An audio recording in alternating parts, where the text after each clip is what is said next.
Hi. இன்னைக்கு என்ன நாள்? வேலண்டைன்ஸ் டே. வேலண்டைன்ஸ் டே ஸ்பெஷலாக உங்களுக்கு ஒரு உண்மையான லவ் பற்றி சொல்லு. யோவான் 3:16 சொல்கிறது, தேவன் தம்முடைய ஒரே பேரான குமாரனை விசுவாசிக்கிற எவனோ அவன் கெட்டு போகாமல் நித்திய ஜீவனை அடையும்படிக்கு அவரை தந்தருளி இவ்வளவை உலகத்தில் அனுப்பியிருக்கார். நம்ம லவ்னா என்ன நினைச்சிருக்கோம்? ஒரு பையன் கூட ஒரு பொண்ணு கூட பழகி அவங்க கூட பேசி அவங்க கூட டேட்டிங் போகிறது, அவுட்டிங் போகிறது, இதெல்லாம் லவ்னு நினச்சிருக்கோம். ஆனால் இது லவ் இல்லை.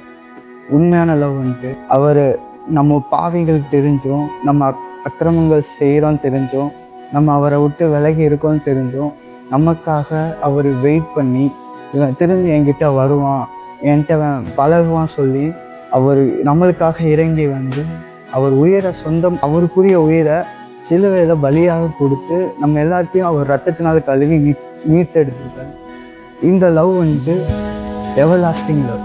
அவர் நினச்சிருந்தா நான் இருக்கு இவங்களுக்கு நான் பலியாகணும், இவங்க தான் நான் சொல்கிறதுன்னு கேட்குறது இல்லையே, இவங்க நம்மளை ஏற்றுக்கொள்வது இல்லையே, இவங்களுக்காக நான் என் ரத்தத்தை ஏன் சிந்தனைன்னு சொல்லிட்டு அவர் போயிருக்கோம்.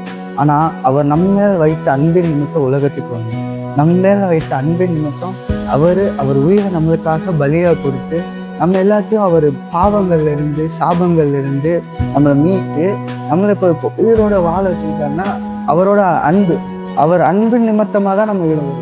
பைபிளில் கூட இன்னொரு வசனம் சொல்லுது, ரோமர் 5:8 சொல்லு, நாம் பாவிகளாய் இருக்கையில் கிறிஸ்து நமக்காக மரித்ததினாலே தேவன் நம்ம மேல் வைத்த அன்பை வெளிப்படுத்துகிறார்.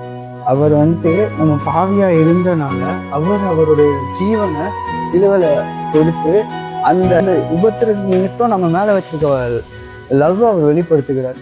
அவர் என்ன சொல்லிட்டு திரும்பி பரத்துக்கு ஏறி போகும்போது சொல்லியிருக்கார், நான் திரும்பி வருவேன், உங்களுக்கு ஒரு ஸ்தலத்தை ஆயத்தப்படுத்தி உங்களை அங்கே கூட்டு போக சொல்லிட்டு போயிருக்கு. இந்த லவ்வை நம்ம உலகத்துக்கு ஸ்ப்ரெட் பண்ணுவோம். Happy Valentine's.